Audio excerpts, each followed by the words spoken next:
بسم اللہ الرحمن الرحیم۔ ایک دفعہ مدینہ منورہ میں ایک شاعر نے حضور صلی اللہ علیہ وآلہ وسلم کی شان میں گستاخانہ اشعار لکھے۔ جب اس گستاخ نے ایک محفل میں گستاخانہ اشعار پڑھے تو مدینہ منورہ میں کھلبلی مچ گئی۔ صحابہ کرام کا ایک گروہ مسلح ہو کر اس شاعر کے گھر گیا اور اسے گرفتار کر کے مسجد نبوی میں لا کر باندھ دیا۔ کچھ دیر بعد حضور نبی کریم صلی اللہ علیہ وآلہ وسلم نماز کے لیے تشریف لائے تو صحابہ کرام حضور صلی اللہ علیہ وآلہ وسلم سے عرض گزار ہوئے، یا رسول اللہ صلی اللہ علیہ وآلہ وسلم، اس شخص نے آپ صلی اللہ علیہ وآلہ وسلم کی شان میں گستاخی کی ہے۔ آپ صلی اللہ علیہ وآلہ وسلم نے نماز کی امامت کروائی اور پھر فرمانے لگے، اس گستاخ کی زبان کو خنجر سے کاٹ دیا جائے۔ وہاں موجود جید صحابہ کرام رضوان اللہ علیہ مجمعین بہت حیران ہوئے کہ رحمت للعالمین صلی اللہ علیہ وآلہ وسلم نے آج یہ کیسا سخت فیصلہ سنایا ہے۔ اس طرح تو کافر و مشرک حضور نبی کریم صلی اللہ علیہ وآلہ وسلم کے اخلاق پر سوال اٹھائیں گے۔ ہر طرح سرگوشیاں ہونے لگی۔ آپ صلی اللہ علیہ وآلہ وسلم کے داماد حضرت علی رضی اللہ تعالیٰ عنہ بھی پاس ہی بیٹھے تھے۔ حضور اکرم صلی اللہ علیہ وآلہ وسلم حضرت علی رضی اللہ تعالیٰ عنہ سے فرمانے لگے، اے علی، اس شخص کو لے جاؤ اور تم اس کی زبان کاٹ دو۔ حضرت علی رضی اللہ تعالیٰ عنہ نے اپنے غلام کو حکم دیا کہ اونٹ تیار کرو۔ اس اونٹ پر بندھے ہوئے ہاتھوں کے ساتھ شاعر کو بٹھایا اور اسے دور لے گئے۔ حضرت علی رضی اللہ تعالیٰ عنہ نے کچھ دور لے جا کر اس شاعر کے ہاتھ کھولے اور اسے 500 درہم دے کر کہا، جاؤ تم آزاد ہو۔ وہ گستاخ شاعر حضرت علی المرتضیٰ رضی اللہ تعالیٰ عنہ کی طرف حیرانی سے دیکھنے لگا اور کہنے لگا کہ آپ کو تو آپ کے نبی نے کچھ اور حکم دیا تھا۔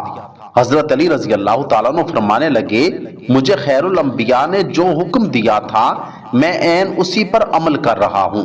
وہ شاعر بہت متاثر ہوا کہ یہ کیسا حکمت سے بھرا فیصلہ تھا مسلمانوں کے نبی کا۔ کچھ لوگوں نے جب دور سے دیکھا کہ حضرت علی رضی اللہ تعالیٰ عنہ نے شاعر کو اس کی زبان کاٹے بغیر ہی آزاد کر دیا ہے تو آپس میں باتیں کرنے لگے کہ حضرت علی رضی اللہ تعالیٰ عنہ نے رسول اللہ صلی اللہ علیہ وآلہ وسلم کے حکم کے خلاف کام کر دیا ہے۔ وہ سب لوگ نبی کریم صلی اللہ علیہ وآلہ وسلم کے پاس شکایت لے کر پہنچ گئے، اے محمد صلی اللہ علیہ وآلہ وسلم، حضرت علی رضی اللہ تعالیٰ عنہ نے تو اس گستاخی کرنے والے شاعر کو 500 درہم دے کر آزاد کر دیا ہے۔ جب حضور صلی اللہ علیہ وآلہ وسلم نے ان سب لوگوں کی زبان پر شکایت کے الفاظ سنے تو فرمانے لگے کہ تم میری بات کو نہیں سمجھ سکے۔ حضرت علی رضی اللہ تعالیٰ عنہ میری بات کو سمجھ گئے تھے۔ سب لوگوں نے حیران و پریشان ہو کر کہا، یا رسول اللہ صلی اللہ علیہ وآلہ وسلم، آپ نے تو یہی فرمایا تھا کہ اس گستاخ کی زبان کاٹ دو، مگر حضرت علی رضی اللہ تعالیٰ عنہ نے تو آپ کی بات کو ماننے سے انکار کر دیا ہے، اس کو 500 درہم کے ساتھ آزاد کر دیا ہے۔ سب لوگ سارا دن اسی بات پر حیران ہوتے رہے۔ رات ہوئی تو وہ سو گئے۔ صبح جب فجر کی نماز کا وقت ہوا، جب مسلمان فجر کی نماز ادا کرنے کے لیے مسجد میں داخل ہوئے تو اس گستاخ کو دیکھ کر حیران ہو گئے کہ اس نے اسلام قبول کر لیا اور مسلمان ہو گیا۔ وہ نماز فجر ادا کرنے کے لیے وضو کر رہا ہے۔ وضو کر کے جب وہ نبی کریم صلی اللہ علیہ وآلہ وسلم کے پاس آیا تو اس نے نبی کریم صلی اللہ علیہ وآلہ وسلم کو فرمایا، اے اللہ کے نبی، آپ صلی اللہ علیہ وآلہ وسلم پر میرے ماں باپ قربان ہوں، میں آپ صلی اللہ علیہ وآلہ وسلم کی بارگاہ میں ایک نعت لکھ کر لایا ہوں۔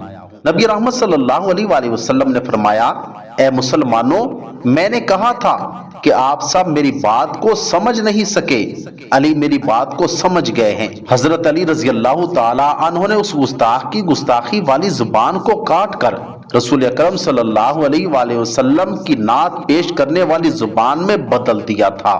سبحان اللہ، الحمدللہ، اللہ اکبر۔ اللہ رب العزت سے دعا گو ہوں کہ اللہ رب العزت ہمیں حضور صلی اللہ علیہ وآلہ وسلم اور صحابہ کرام رضوان اللہ علیہ مجمعین کے عین نقش قدم پر چلنے کی توفیق عطا فرمائے۔ کمنٹ سیکشن میں آمین ضرور لکھیے گا۔